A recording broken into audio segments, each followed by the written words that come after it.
News ಲಂಚ್ಗೆ ಮತ್ತೆ ಸ್ವಾಗತ. ಇವತ್ತು ಮಾಜಿ ಪ್ರಧಾನಿ ದೇವೇಗೌಡರು ಪ್ರಧಾನಿ ನರೇಂದ್ರ ಮೋದಿ ಅವರನ್ನ ಭೇಟಿ ಮಾಡುತ್ತಿದ್ದಾರೆ. ಚಾಯ್ ಪೆ ಚರ್ಚಾ ನಡೆಸೋದಕ್ಕೆ ಮೋದಿ ದೇವೇಗೌಡರನ್ನ ಆಹ್ವಾನಿಸಿದ್ದಾರೆ. ಇಂದು ಸಂಜೆ 6 ಗಂಟೆಗೆ ದೆಹಲಿಯಲ್ಲಿ ಉಭಯ ನಾಯಕರು ಚರ್ಚೆ ನಡೆಸಲಿದ್ದಾರೆ. ಆದರೆ ಮಾತುಕತೆ ವೇಳೆ ಯಾವುದೇ ನಿರ್ದಿಷ್ಟ ಅಜೆಂಡಾ ಇಲ್ಲ ಅಂತ ದೇವೇಗೌಡರು ಹೇಳಿದ್ದಾರೆ. 10 ತಿಂಗಳ ಕಾಲ ಪ್ರಧಾನಿಯಾಗಿ ಕಾರ್ಯನಿರ್ವಹಿಸಿದ ತಮ್ಮ ಅನುಭವವನ್ನ ಅವರೊಂದಿಗೆ ಹಂಚಿಕೊಳ್ಳುವುದಾಗಿ ತಿಳಿಸಿದ್ದಾರೆ.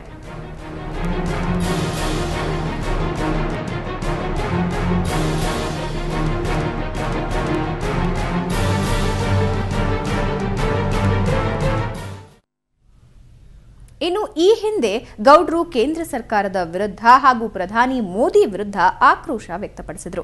ಬನ್ನಿ ಹಾಗಾದ್ರೆ ಗೌಡ್ರು ಏನಂತ ಹೇಳಿದ್ರು ನೋಡೋಣ.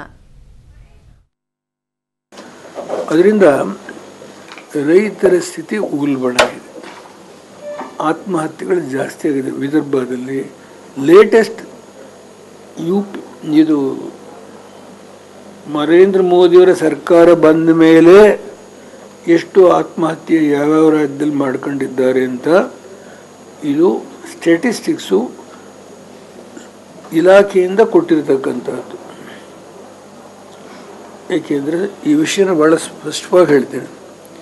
ಸುಪ್ರೀಂ ಕೋರ್ಟ್ ಮುಂದೆ ಒಂದು ಅಫಿಡವಿಟ್ ಕೂಡ ಹಾಕಿದ್ದಾರೆ. ಗುಜರಾತಲ್ಲಿ 105 ಜನ ಸತ್ತಿದ್ದಾರೆ. 105 ಇದೆಲ್ಲ ನನ್ನ ಮುಂದೆ ಇಟ್ಕೊಂಡೇ ಮಾತಾಡಬೇಕು ಅಂತ ಹೇಳಿ ನಾನು ಯಾವಾಗಲೂ ಮಾತಾಡುವಾಗ ಮಾಜಿ ಪ್ರಧಾನಮಂತ್ರಿ ಬೇಜವಾಬ್ದಾರಿಯಿಂದ ಮಾತಾಡಲಿಕ್ಕಾಗೋದಿಲ್ಲ. ನಮ್ಮ ಪ್ರಧಾನಮಂತ್ರಿಗಳು ವೈಬ್ರೆಂಟ್ ಗುಜರಾತ್ ಅಂತಕ್ಕಂಥ ಒಂದು ದಿಕ್ಕಿನಲ್ಲಿ ಲ್ಯಾಂಡ್ ಅಕ್ವಿಷನ್ ಕೊನೆಯ ಹಂತದಲ್ಲಿ ರೈತರಿಗೆ ಹೆಚ್ಚು ಪ್ರಮಾಣದ ಕಾಂಪನ್ಸೇಷನ್ ಸಿಗ್ತಾ ಇಲ್ಲ. ಈಗ ಅವರು ತಂದಿರತಕ್ಕಂಥ ರೈತರಿಗೆ ಪ್ರೊಟೆಕ್ಷನ್ ಮಾಡತಕ್ಕಂಥದ್ದು ಸ್ವಲ್ಪ ಮಟ್ಟಿಗೆ ಅದರಲ್ಲಿ ಸಡಿಲ ಮಾಡಿದ್ದಾರೆ. ಕಾಂಪನ್ಸೇಷನ್ ಕೊಡೋದ್ರ ಬಗ್ಗೆ ಸ್ವಲ್ಪ ಮಟ್ಟಿಗೆ ಸಡಿಲ ಮಾಡಿದ್ದಾರೆ. 100 ವರ್ಷದ ಬ್ರಿಟಿಷ್ನವ್ರ ಕಾಲದ ಲ್ಯಾಂಡ್ ಅಕ್ವಿಷನ್ ಆ್ಯಕ್ಟ್ ಅದು. ಇಟ್ಸ್ ಸಮ್ ರೆಸ್ಪಾನ್ಸಿಬಿಲಿಟಿ ಹೇಳ್ತೀನಿ ನಾನು. ಈ ಲ್ಯಾಂಡ್ ಅಕ್ವಿಷನ್ ಬಿಲ್ ಆರ್ಡಿನೆನ್ಸ್ ಏನು ತಂದಿದ್ದಾರೆ, ಇದರಿಂದ ರೈತಾಪಿ ವರ್ಗದ ಹಿತ